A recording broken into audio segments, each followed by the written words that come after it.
Current affairs quiz జనవరి 17, 2026 సంబంధించిన quiz మనము start చేసుకుందాం. ఆన్లైన్ మరియు ఇన్-స్టోర్ ఛానళ్ల కోసం పేమెంట్ అగ్రిగేటర్గా పనిచేయడానికి ఇటీవల ఆర్బీఐ అనుమతి పొందిన సంస్థ ఏది?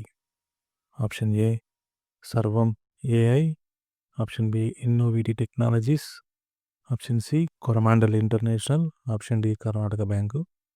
Correct answer is Innoviti technologies. ఈ ఇన్నోవేటివ్ టెక్నాలజీస్ పేమెంట్ అగ్రిగేటర్గా పనిచేయడానికి ఆర్బీఐ పొందింది. దీని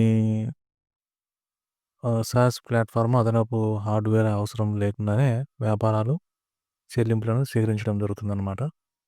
నెంబర్ 2, మేజర్ స్వాతి ప్రాంతకుమార్ కన equal partners lasting peace project కోసం ఏ దేశంలో చేసిన కృషికి గాను యుఎన్ సెక్రటరీ జనరల్ అవార్డు 2025 సంవత్సరానికి సంబంధించి గెలుచుకున్నారు. ఆప్షన్ ఏ దక్షిణ Sudan, Ethiopia, Congo, India. Correct answer is south Sudan. శాంతి పరిరక్షణ చర్యల్లో స్థానిక మహిళల భాగస్వామ్యాన్ని పెంపొందించుకునేందుకు గాను బెంగళూరుకు చెందిన మేజర్ స్వాతి గారికి ఈ అవార్డు లభించింది. క్వశ్చన్ నెంబర్ 3, భారతదేశపు మొట్టమొదటి సావరిన్ ఏఐ పార్క్ ఏర్పాటు చేయడానికి తమిళనాడు ప్రభుత్వం ఎవరితో అవగాహన ఒప్పందం కుదుర్చుకుంది? మైక్రోసాఫ్ట్, గూగుల్, సర్వం AI, Tata consultancy services. Correct answer is సర్వం ఏఐ. తమిళనాడు ప్రభుత్వం సర్వం ఏఐతో కలిసి 10,000 కోట్ల పెట్టుబడితో భారతదేశపు మొట్టమొదటి పూర్తి స్థాయి సావరిన్ ఏఐ పార్క్ను ఏర్పాటు చేసుకోవడానికి ఎంఓయూ కుదుర్చుకున్నారు.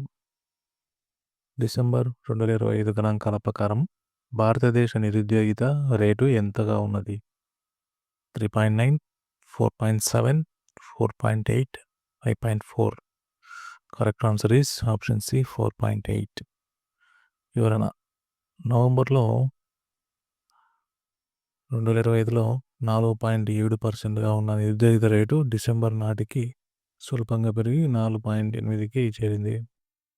ఏ రాష్ట్ర గ్రామీణ స్థానిక సంస్థల కోసం కేంద్ర ప్రభుత్వం ఇటీవల 15th ఫైనాన్స్ కమిషన్ నిధులను విడుదల చేసింది? Karnataka, Sikkim, Madhya Pradesh, Tamil Nadu. Correct answer is Sikkim. సిక్కింలోని 5 జిల్లాల పంచాయతీలు మరియు 199 గ్రామ పంచాయతీల కోసం కేంద్రం 643.50 లక్షల నిధులను విడుదల చేసింది. క్వశ్చన్ నెంబర్ 6, కర్ణాటక ప్రభుత్వం ప్రారంభించిన గృహలక్ష్మి డిజిటల్ మార్కెటింగ్ పోర్టల్ ప్రధాన ఉద్దేశం ఏమిటి? పౌరుల పన్ను చెల్లింపులను సులభతరం చేయడం, మహిళా పారిశ్రామికవేత్తల ఉత్పత్తులను ప్రదర్శించడం మరియు విక్రయించడం, రైతులకు రుణాలు అందించడం, రాష్ట్రంలో ఏఐ ల్యాబ్ల పురోగతిని పర్యవేక్షించడం. కరెక్ట్ ఆన్సర్ ఈస్ మహిళా పారిశ్రామికవేత్తల ఉత్పత్తులను ప్రదర్శించడం మరియు విక్రయించడం. మోస్ట్లీ గ్రామీణ కళాకారులు మరియు మహిళా పారిశ్రామికవేత్తలు తమ ఉత్పత్తులను ప్రపంచ స్థాయికి చేరవేసేందుకే ఈ డిజిటల్ ప్లాట్ఫామ్ సహాయపడుతుందని గమనించవచ్చు. క్వశ్చన్ నెంబర్ 7, ఎంఎస్ఎంఈ పథకాల ఏకీకరణపై నీతి ఆయోగ్ నివేదిక సూచించిన 2 అంశాల విధానం ఏమిటి? 2-pronged అప్రోచ్ అంటారు. ఆర్థిక మరియు సాంకేతిక ఏకీకరణ, సమాచార మరియు ప్రక్రియ ఏకీకరణ like information and process convergence.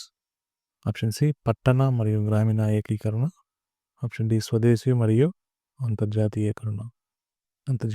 ఏకీకరణ. కరెక్ట్ ఆన్సర్ ఈజ్ బి సమాచార మరియు ప్రక్రియ ఏకీకరణ. ఇది వచ్చేసి మెరుగైన నిర్ణయాల కోసం డేటాను సాధించడం మరియు ఒకే రకమైన పథకాలను కలిపి పని భారాన్ని తగ్గించడం ఈ నివేదిక ముఖ్య ఉద్దేశంగా ఉంటుంది.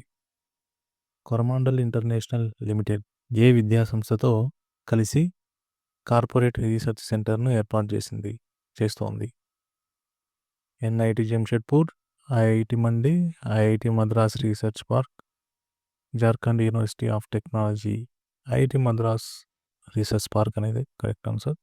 వ్యవసాయ రంగంలో పరిశోధనలు, సాంకేతిక అభివృద్ధి మరియు స్టార్టప్లను ప్రోత్సహించడానికి ఈ ఒప్పందం కుదుర్చుకుంది. మెటా కంపెనీ ప్రెసిడెంట్ మరియు వైస్ చైర్మన్గా ఎవరు నియమితులయ్యారు? Major Swati Shanthakumar, Dina Powell, McCormick, Suman Bery, Sheryl Sandberg. Correct answer is Dina Powell, McCormick. Meta board మాజీ సభ్యురాలు దిన పవల్. మెక్ కార్మిక్ ఇప్పుడు కంపెనీ వ్యూహ రచన మరియు ప్రపంచవ్యాప్త పెట్టుబడుల బాధ్యతలను నిర్వహించనున్నారు. Question number 10. Madhya Pradesh regional AI impact conference 2026 ఏ నగరంలో నిర్వహించబడింది? Indore, Bhopal, Gwalior, Jabalpur. Correct answer is Bhopal. భోపాల్లో జరిగిన ఈ సమావేశంలో మధ్యప్రదేశ్లో 30 డేటా మరియు ఏఐ ల్యాబ్లను ఏర్పాటు చేయడానికి అవగాహన ఒప్పందం కుదిరింది. Thank you.